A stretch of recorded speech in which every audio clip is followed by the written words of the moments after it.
All right, here we go. WZMB 91.3. That right there was photoshopped by J High Jetson. J High, what's up, man? Yeah, man, still here, baby. No doubt, no doubt. So when you in the club, man, you the dude posted in the back, or you getting the dances? Man, I'm dancing, man. We gotta pay like 10, whatever. I'm dancing, yo. I hate those girls that's too pretty to dance, man. Oh, man, a lot of them around here. Go ahead and let them know that song ain't for them. Nah. I'm gonna dance on you. You ain't gotta move. No doubt, man. That joint right there had a couple of artists you featured on. How do you usually approach posse cuts or like get other dudes on your songs? Like, if I'm, you try to meet them and like, just like me and you did previously before the interview started, just see where they head at, Yeah. Even like Knife has said, you just say, man, who your favorite artist? And you can tell a lot about a person. Oh, man. Just by knowing who their favorite artist is. Some women even turn you off. Be like, wow. Who you like? And you be like, so-and-so. Be like, ah. Yeah, you ain't my type. For real? Yeah, I know exactly what you're talking about, man. That's actually real true. Like, the people somebody listens to says a lot. Like, usually some artists represent certain feelings and emotions. And with that being said, when somebody listens to J High's music, what do you want them to walk away with? I want you to walk away with just knowing, like, be inspired to do something better, because the music inspires me to just keep chasing my dream, to hear somebody have a positive reaction to it. So if you came by and just had something not even nice to say, but you just heard it and it made you feel any type of way, just it's invoke any type of emotion in you, you know what I'm saying? Yeah. That's what I want. I don't want to just hear it and just, go about your day. I want you to hear it and be like, man, yo, that dude, yeah, I felt sad or happy, or man, it made me mad, but some type of emotion from it. Yeah, I feel that, man. And speaking about that, what inspires you? Me,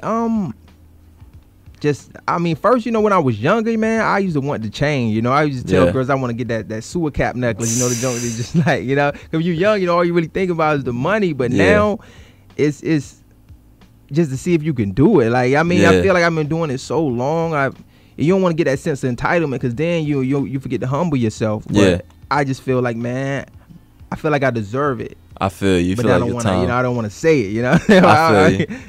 I feel that, man. Is there a certain way you're trying to approach the game, like in order to get there?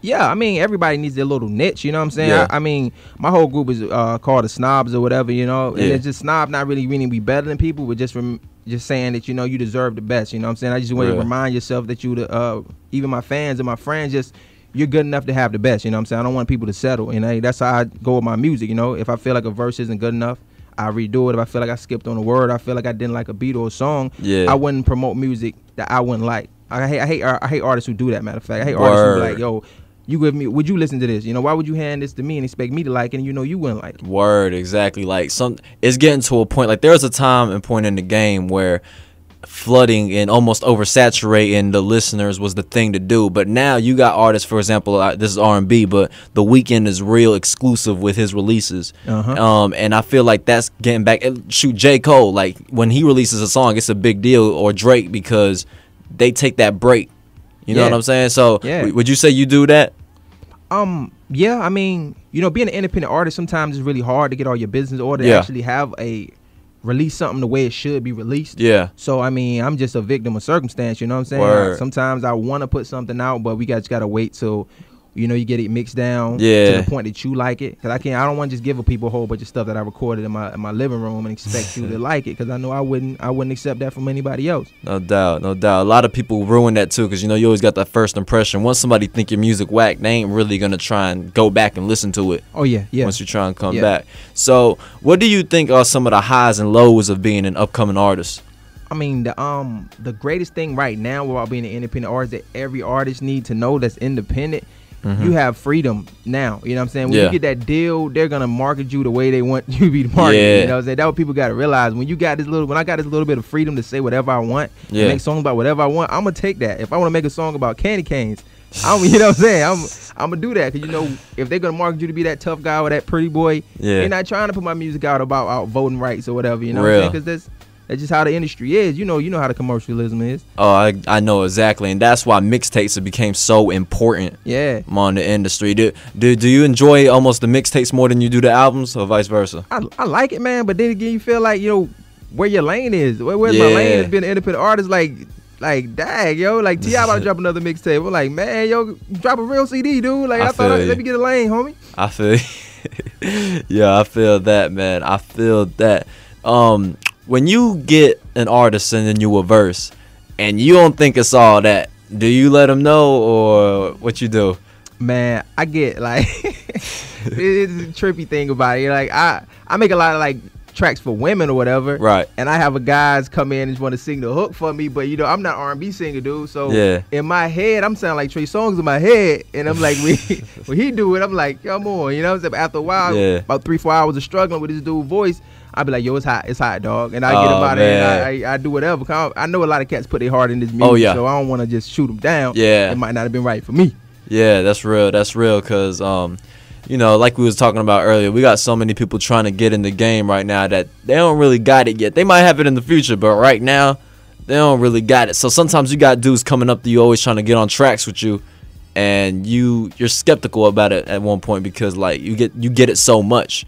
You get a lot of people asking you to do verses all the time, man, especially with the Facebook inboxes and stuff. Yeah. But it's weird because a lot of guys will respect me and know what type of person I am and know I'm not really on that like hood rap or whatever. Yeah. But these guys, they come to the studio with me knowing what angle I'm coming from. Yeah. And they hop right back with the pulling guns out and objectifying women or whatever. And I'm like, right, that's not true. You know what we talking about, right? You know what I'm saying? Not saying that you rap about what you know, but if you know that guy, you know he's not about that. So I'm like, don't rap what you think people want to hear, because sometimes that's not what people want to hear, yo. Yeah, I feel that. Now we're gonna switch lanes a little bit real quick. What would you say is your favorite part of the recording rapping process? Would it be writing, recording, or performing? Writing, man. Writing, yo, because I mean, recording, sometimes the voice in your head doesn't always match the voice coming out of your mouth. That's you know real. What I'm saying? Just with me, you know what I'm saying? I would write something, you be back giggling to yourself, like, man, that's a hot line right there, cuz, and then you would say it and it didn't come out your mouth the way it was in your head, and that's like, but it's a beautiful thing just writing and formulating your lyrics and whatever. That's my favorite thing to do. If I didn't rap, I'd still write. That's real. Let's see what else we got. How about, what's your favorite show moment? Like, yeah, you've done a couple shows before, right? Yeah, man. I actually had a show in Jacksonville, man, at this place called the Snug Harbor. And now we had before the show, we had a little freestyle session, and I'm just going off, whatever, going off the top of my head or whatnot. And a guy comes up to me and was like, "Oh, yo, you Jay High?" And I was like, "Yeah." He had a CD. My first CD was called The Outbreak or whatever. Yeah. He had a CD, so man, I listen to your CD every day, and wow. But knowing just to meet a person that you never knew before, even if it's just one fan, who really, really listened to your music and liked it, that meant the world to me, yo. You couldn't tell me nothing the rest of that night. I thought I was on, you know what I'm saying? I kept my shades on and everything, Woo, Hollywood. I feel that, man. Do you got any pregame ritual? Yeah, man, pray, and I drink coffee and gummy bears, man. Gummy bears. Everybody got to pick their poison when they in the studio to keep them up. Some people